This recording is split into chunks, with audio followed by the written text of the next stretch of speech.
हमसे कहा गया है हम विश्वास करें।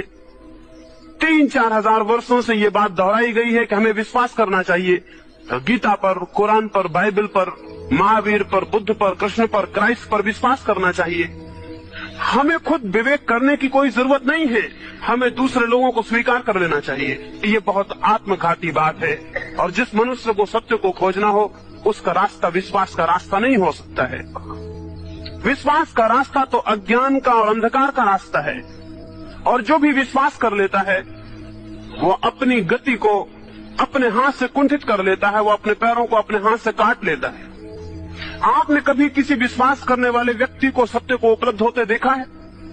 आज तक ये नहीं हुआ और ये आगे भी नहीं हो सकता है। विश्वास कोई रास्ता ही नहीं है और विश्वास के ही दुष्परिणाम हुए हैं। विश्वास का दुष्परिणाम ये हुआ है कि हमें बिना ज्ञान के ज्ञानी होने का भ्रम और दंभ पैदा हो जाता। हमसे कहा गया है हम विश्वास करें। 3-4 हजार वर्षों से ये बात दोहराई गई है कि हमें विश्वास करना चाहिए गीता पर, कुरान पर, बाइबल पर, महावीर पर, बुद्ध पर, कृष्ण पर, क्राइस्ट पर विश्वास करना चाहिए।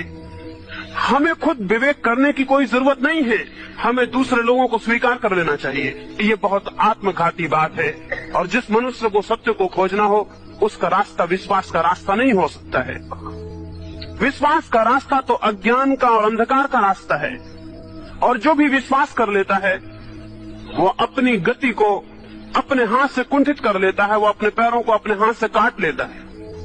आपने कभी किसी विश्वास करने वाले व्यक्ति को सत्य को उपलब्ध होते देखा है? आज तक ये नहीं हुआ और ये आगे भी नहीं हो सकता है। विश्वास कोई रास्ता ही नहीं है और विश्वास के ही दुष्परिणाम हुए हैं। विश्वास का दुष्परिणाम ये हुआ है कि हमें बिना ज्ञान के ज्ञानी होने का भ्रम और दंभ पैदा हो जाता।